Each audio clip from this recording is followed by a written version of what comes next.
Hello दोस्तों, मेरा नाम है कुमार और आप देख रहे हैं हॉरर स्टोरीज बाय कुमार।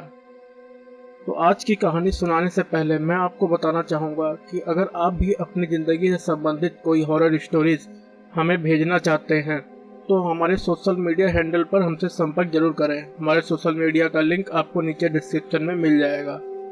तो ज़्यादा देर न करते हुए हम डायरेक्ट अपनी कहानी पर चलेंगे।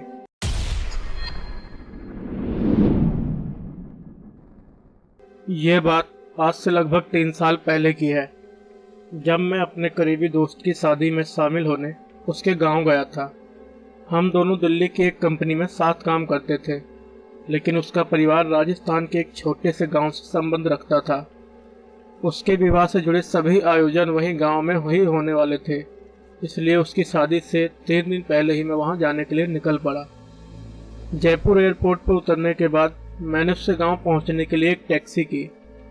मेरे दोस्त साहिल का गांव जयपुर से काफ़ी दूर था। तो ड्राइवर ने पहले ही कहा था कि पूरे 24 घंटे में हम उस गांव में पहुंच जाएंगे।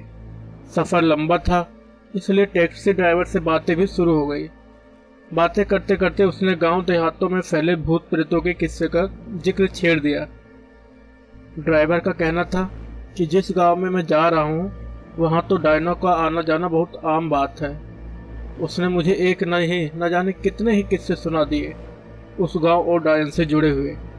अब तो आप जानते ही हो कि दिल्ली जैसे महानगर में रहने वाले युवा कहाँ इन आत्माओं और डायनों की बात पर यकीन करते हैं।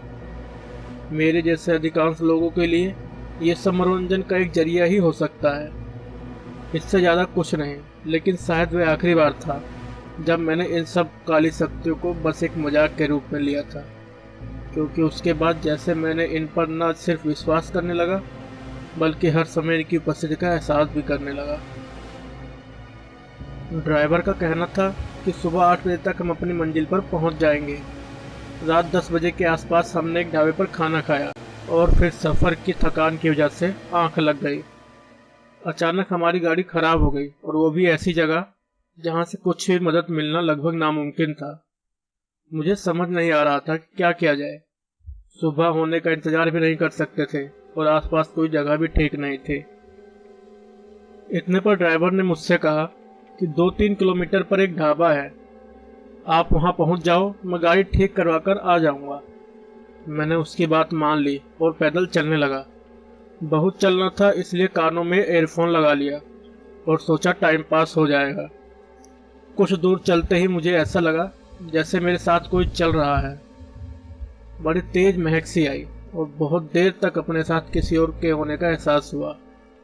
पहले लगा कि जैसे मेरा वहम है, लेकिन धीरे धीरे वह वहम हकीकत, या यूं कहें भयानक हकीकत की शक्ल लेने लगा। पहले मुझे केवल एहसास हो रहा था कि कोई मेरे साथ साथ चल रहा है, लेकिन धीरे धीरे किसी की शारीरिक आकृति मुझसे कुछ कदम दूरी पर दिखाई देने लगी। वह एक बहुत सुंदर लड़की थी। उसने मुझसे पूछा, इतनी रात को अकेले में कहाँ जा रहा हूँ? तो मैंने उसे अपनी कहानी बता दी कि कैसे गाड़ी खराब हुई और मैं पैदल चलने के लिए मजबूर हुआ। मैंने भी उससे यही सवाल किया कि वह इतनी रात को यहाँ क्या कर रही है। उसने मुझे बोला कि वह अक्सर इस रास्ते पर आती जाती है। इससे पहले मैं उससे और कुछ पूछता, उसने मुझे बोला कि आपके दोस्त की शादी तो कल है ना, आप कैसे पहुँच जा पाओगे? उसका यह सवाल सुनकर मैं हैरान रह गया कि उसे कैसे पता चला।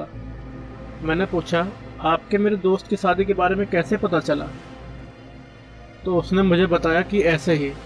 मैं चुप हो गया। उसने अपना नाम कविता बताया था। फिर वह कोई अजीब सा गाना गुनगुनाने लगी और मैं चुपचाप उसके साथ चलता रहा। आगे बढ़ा तो सामने एक बड़ा और घना पेड़ दिखाई दिया। मैं उसकी तस्वीर उतारने लगा तो उस लड़की ने मुझे ऐसा ना करने को बोला। मैंने पूछा क्यों? तो उसने बोला, रात के समय में तस्वीर नहीं उतारते। मैंने अपना कैमरा अंदर रख लिया। अचानक मेरी नज़र पेड़ से थोड़ी दूर पर खड़ी 3 औरतों पर गई। तीनों औरतें धीरे धीरे मेरे पास आने लगी। जैसे जैसे वो पास आती गई उनका चेहरा नजर आने लगा, जो बहुत डरावना था। वह मुझे अपने पास बुलाने लगी, लेकिन कविता ने उनका इशारा देख लिया और मुझे तेज तेज चलने के लिए बोला। मैं चलने क्या भागने लगा। थोड़ी ही दूर आते ही वो औरतें गायब हो गई और मैंने कविता से पूछा कि वो कौन थी।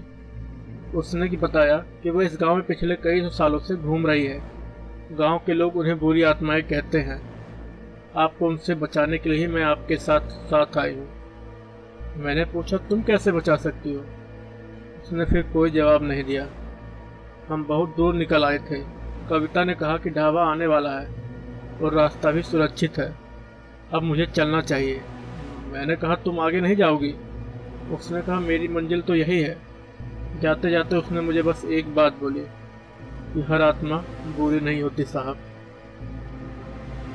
और उसकी ये बात सुनकर मैं सारी बात समझ गया।